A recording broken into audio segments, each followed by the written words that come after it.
Hello my dear students, in this video class we shall discuss the next topics of chapter 3 politics, electoral politics. Topics which will be discussed today that are nomination of candidates, election campaign and polling and counting of votes. So my dear students, in the last video class I told you all about the voter list. So let's say this nomination of candidates.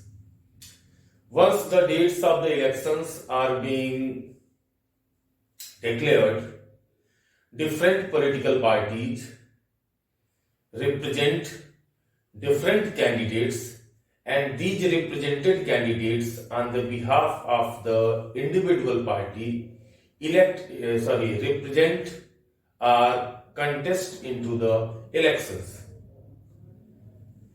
From every party, one individual will get or will be nominated for the election campaign or for the election. The individual who contests elections on the behalf of any individual party, that is known as, or this process is known as the party ticket, or in other words we can say the candidates who contest elections on the behalf of any party, they contest these elections by the help of the party tickets. Now, as we are going for choosing the candidates or for being the voter, the age is 18 years. But for being a candidate in the elections, the minimum vote of a candidate, the minimum age of a candidate should be 25 years of the old. These the individual who is represented as a candidate, they go to the nearby office of the election commissioner. There they fill the nomination form. With the nomination form, they give some money as a security deposits. All the individuals of our country whose age is 25 or more than 25, they can be the eligible candidate from the constituency. They can contest in the elections. Either they got the symbol from any party, or if they didn't get the symbol from any party. But there are some restrictions. Means if any individual is having any type of some serious cases pending against him, he can't be a candidate. Besides that, in the nomination form, individual has to give information about all his incomes and his assets, his liabilities. Besides that, he has to also declare about the educational qualifications. My dear students, from a long time, it was a serious talk in our country that for any governmental jobs, either that is belonging from the state government or the central government, there should be some minimum basic educational qualifications. So why not for the candidates who are contesting into the elections? So till now, our policymakers have not declared that for contesting elections, any individual educational requirements should be there. Why they didn't do so? Because we can't say that only educated one can be a candidate and he or she can serve well of the country. There are many people who are having a lot of experience and they are less educated or illiterate, but then also they have such a sense of humor that they can make better policies comparison to the educated one. That's why still in India, education is not a limitation or barrier for contesting into the elections. So next one, election campaign. What is this? When the dates of the elections are declared, then for 14 days, all political parties get chance to make the campaign. To make the campaign means they make different type of statements, different type of scenarios, situations, manifestos, so that individual voters can be attracted towards them. In the election campaign, many parties try to point out that issues by which peoples are suffering a lot, and people are free to judge the individual issues raised by the different candidates, and accordingly they vote either in the favor of that candidate or in the opposition of that candidates. Some slogans, or don't say some slogans, some important slogans which were used by the different political parties at the time of the elections. First one, remove poverty or garibi hatao. This slogan was used by the former Prime Minister of our country, India, Indira Gandhi, in the 1971 Lok Sabha elections. Now, another slogan, land to the tillers, means give land to the peasants. This slogan was raised by the Janata Dal in the 1977 Lok Sabha elections.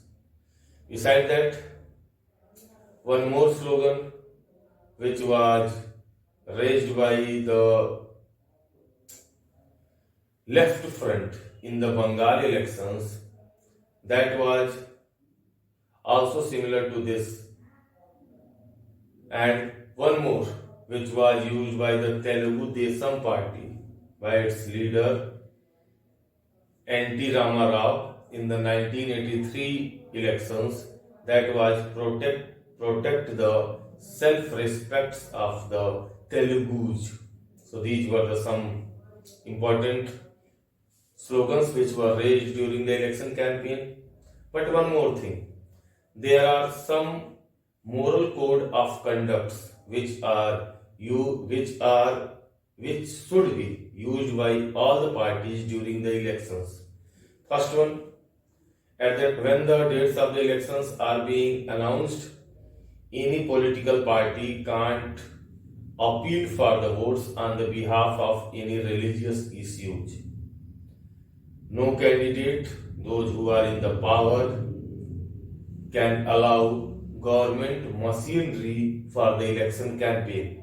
Besides that, any minister will not lay or will not let the foundation stone of any developmental projects which can affect the voters. Besides that, in case of the state elections or in case of the Vidhan Sabha elections, one individual candidate can't spend money more than 10 lakh rupees, and in case of the Lok Sabha elections, the minimum money or the maximum money which should be spent, that will be the 25 lakh rupees. More than 25 lakh rupees, no one can spend. If anyone is doing against these all, a case can be filed against the individual into the election commission, and it is the election commissioner who can cancel the nomination of the candidates. Now, last one, polling and counting of votes. Once the election campaign are over, on the specific date, voters of the different constituencies reach to the nearby polling area and they cast their votes. Earlier time, the votes were casted by the ballot paper. It was a piece of paper, and on that piece of paper, one side the name of the candidates were written, and in front of the name of the candidates, the symbols which were allotted to them by the election commission were mentioned. A stamp was provided to the nearby officer to the individual voter. The voter to whom he want to cast his or her vote at the place of his name or symbol, they put that stamp. Later on, that piece of paper is being wrapped and it is placed securely into the ballot paper. At the time of casting the votes, as I have already told you, that individual voter has to carry the EPIC, election photo identity card. If in case any voter is not having the election photo identity card, then their name should be in the voter list and they can carry any of the identity proof with them. Once the polling is over, means voting process is over. Sorry, one more thing. So earlier time it was the ballot paper, but nowadays EVM are there. EVM, electronic voting machine. With help of that electronic voting machine, now individual voters are casting their votes. EVM is also like the ballot paper, but it is a machine. In that machine, names of the candidates are being displayed. In front of the name of the candidates, there will be their symbols, and in front of the symbols, there will be the buttons. The individual voter to whom he want to cast his or her vote, at front of the symbol button, they have to press. After that, their vote is being casted. Once the casting of the vote is over, these all ballot papers are sealed properly and later on they are kept safely to the nearby individual officer's supervision. On the announced date, the counting of the votes took place.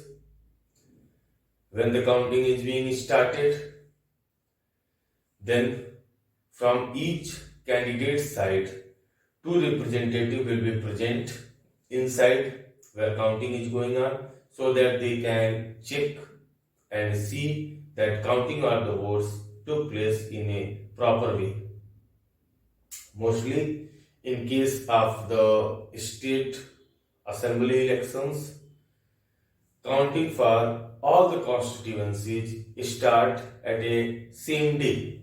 Then this counting is also broadcasted by the different news channels on the live to the television so that people can be aware by what is happening time to time.